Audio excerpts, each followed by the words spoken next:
Hi there. Sorry I couldn't be at the meeting today. I'm having some real eye problems, so I had to be at the eye doctor, retina specialist. Hopefully they'll get cleared up soon. So I recorded this just in case I couldn't. I wanted to address the new standards related to dyslexia. The academic standards assigned to us aren't always research-based, and these new dyslexia standards are an example of this. You know, our priorities as professors in the academy is to embrace and uphold a body of research related to topics in our field. So it's essential in my field that we not cede our responsibility here. So in our fields, this means we have to be familiar with the research in our specialty areas as well as teacher preparation. So it could be different in your fields, but in the area of literacy, the academic standards assigned to us are often woefully inadequate. They don't reflect a body of research related to literacy, learning, and instruction. So we have to use our research-based best practice judgment. Now, that does not mean that we do not meet each academic standard as assigned to us. Instead, it means that we know which standards are helpful, which standards will impede our ability to prepare our students.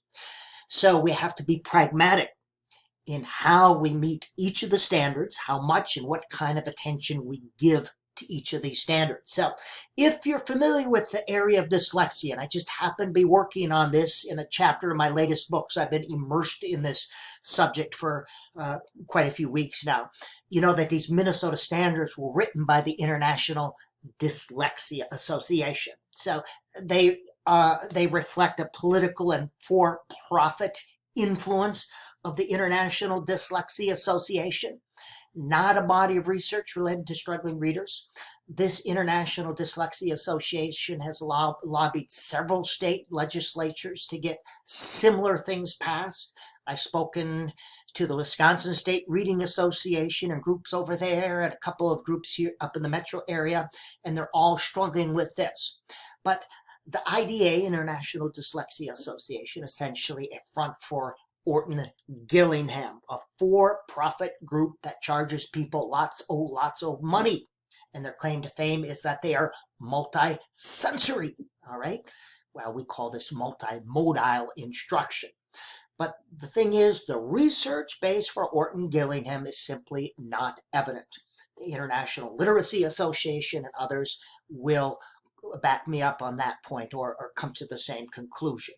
The research that they claim is fraught with methodological concerns, and I'll be happy to send you what those are if you want. But I want to assure you all that I am addressing the new dyslexia standards as asked for in my course, Special Ed 514. I'll be spending 2 weeks on this topic, and I've added a special dyslexia project. I'll be happy to send that to you. So if you have any questions related to that, you want to see the research basis for what I'm doing, happy to provide a strong research-based perspective, as well. If Pelsby has any questions, they're happy to contact me as well.